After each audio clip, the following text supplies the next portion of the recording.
ये एक 2 दिवसीय कार्यक्रम हम आयोजित कर रहे हैं जिसमें एथलेटिक मीट और एनुअल डे सेलिब्रेशंस शामिल है।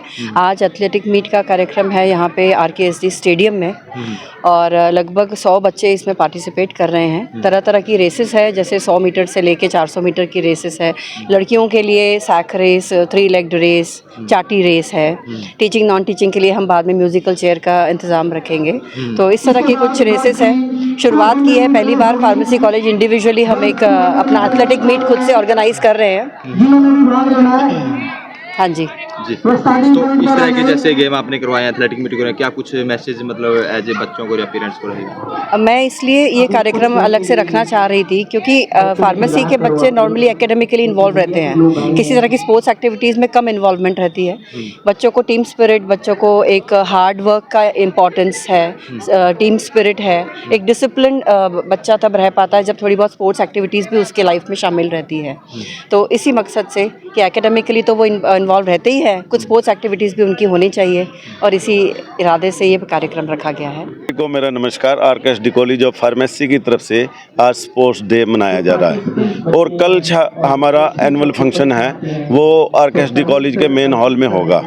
आज RKSD कॉलेज ऑफ फार्मेसी की तरफ से स्पोर्ट्स डे मनाने का मुख्य उद्देश्य ये था कि साइंस के बच्चे हैं जो स्पोर्ट्स से, खेल कूद से दूर रहते थे, उनको हमारा एक ही मकसद है कि शिक्षा के साथ साथ उनको खेल कूद में, कल्चर प्रोग्राम में सब तरीके से विकास किया जाए। जब बच्चा इस तरीके की कल्चर प्रोग्राम में, स्पोर्ट्स में भाग लेता है, वो शिक्षा के साथ साथ शारीरिक और मानसिक उसका विकास होता है। तो वो शिक्षा में भी जब इन चीज़ों में उनका विकास होगा तो शिक्षा में भी अग्र पंक्ति में रहेगा बच्चा। और जहाँ तक बात है इस स्टेडियम की, आप देखेंगे पिछले 7 साल में इस स्टेडियम में जैसे पहले साकेत जी आए, चेयरमैन RKSD इंस्टीट्यूट के, तो हमने यहाँ पे तालाब था 7 फुट का, तो इसको हमने भरा, धीरे धीरे डेवलपमेंट करनी चालू की। उसके बाद इस साल अपने अश्विनी जी शोरेवाला जी आए हैं, तो अभी हमने बॉक्सिंग का विंग का नए का इनॉग्रेशन किया है। एक मॉडर्न वॉल आप देखोगे जो कि अभी डिस्ट्रिक्ट में फर्स्ट टाइम ऐसी बन रही है, ये की है। और दूसरा हमने अभी इसी साल एक बास्केटबॉल की और एक बॉक्सिंग की नर्सिंग के लिए अप्लाई किया है। मेरे ख्याल 10-15 दिन में हमें मिल जाएगा। दूसरा, ये जो स्पोर्ट्स कम्प्लेक्स है न केवल RKSD के बच्चों या टीचर के लिए, हमने ये सब के लिए ओपन रखा है। चाहे काफ़ी बच्चे ऐसे हैं जो यहाँ के पढ़े हुए हैं, नौकरी कर रहे हैं, तो उनको खेलने के लिए बॉक्सिंग में, बास्केटबॉल में, शूटिंग में, स्क्वैश में, खो खो में, जिम्नेजियम में, जिसमें भी भाग लेना है तो हम उनको परमिशन देते हैं और उनकी जो भी समस्याएं होती हैं उनको सुविधाएं देने के लिए पूरी कोशिश करते हैं। और जो इस साल हमारी इस स्पोर्ट्स की अचीवमेंट रही हैं उनके बारे में हमारे गुरदीप भोला जी भी खड़े हैं जो सुबह शाम आते हैं, मीता जी हैं, दीपक जी हैं और लोग हैं सब जो हमारे साथ कंधे से कंधा मिला के चल रहे हैं। लगभग 37 इंटरनेशनल वर्ल्ड लेवल पे हमारे गोल्ड, ब्राउन और सिल्वर मेडल आए हैं। उन बच्चों को, कई बच्चे तो ऐसे भी हैं जो हमारे यहाँ से लेके आए हैं, हमने पहले ऑनर किया, उसके बाद प्रधानमंत्री जी ने उनको ऑनर किया है। और वो लोग रेलवे में, इनकम टैक्स में, पुलिस में, मतलब विभिन्न विभागों में वो नौकरी कर रहे हैं।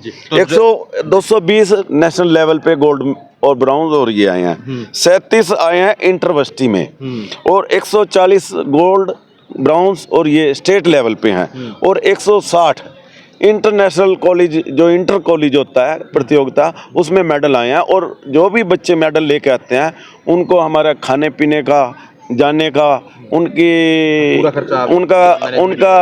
एडमिशन का, उनकी फीस माफ़ी का, वो गुरदीप भोला जी हैं जो कि हमें कहते हैं कि जी इनको ऐसे कीजिए।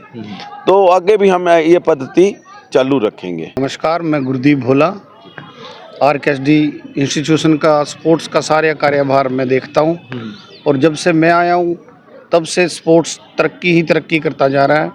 मेरे सहयोग करने के लिए मैनेजमेंट और यहाँ के प्रिंसिपल और यहाँ की मैनेजमेंट, साकेत जी के आने के बाद तो इतने चारों तरफ रंग भर दिया है इन्होंने कि स्पोर्ट्स की फैसिलिटी देने में कोई कमी नहीं छोड़ी है।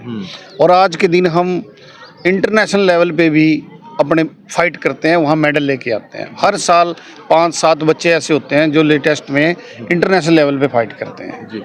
और हम इनको खूब फैसिलिटी देते हैं। मैनेजमेंट को मैं रिक्वेस्ट करता हूँ, हर बार करता ही रहता हूँ, और ये कभी भी ये मना नहीं करते हैं। मैं इनका बहुत बहुत धन्यवादी हूँ। और बच्चे सारे हरियाणा से आते हैं हमारे पास एडमिशन के लिए। तो आज हम उनको एडमिशन से लेके और फीस, एडमिशन फीस से लेके उनकी स्पोर्ट्स की फैसिलिटियाँ भी भरपूर देते हैं। जी, तो आज जिन बच्चों ने हिस्सा लिया है उनको क्या मतलब इनाम देकर वितरित वगैरह की इनाम दिया जाएगा? हाँ, वो कॉलेज का प्रशासन है, फार्मेसी कॉलेज का, उन्होंने उनका पोजीशन वाइज गोल्ड का, सिल्वर का, ब्रॉन्ज का, जो भी इन इवेंट्स में पोजीशन लेके आएगा वो प्राइज मिलेगा। सर मैंने 200 मीटर रेस में लिया है, 400 मीटर में लिया है और सैक रेस में था, और तीनों में मेरी पोजीशन थी। सैक रेस में मेरी सेकंड पोजीशन थी, 400 मीटर रेस में मेरी थर्ड पोजीशन थी, और 200 मीटर में सेकंड पोजीशन थी।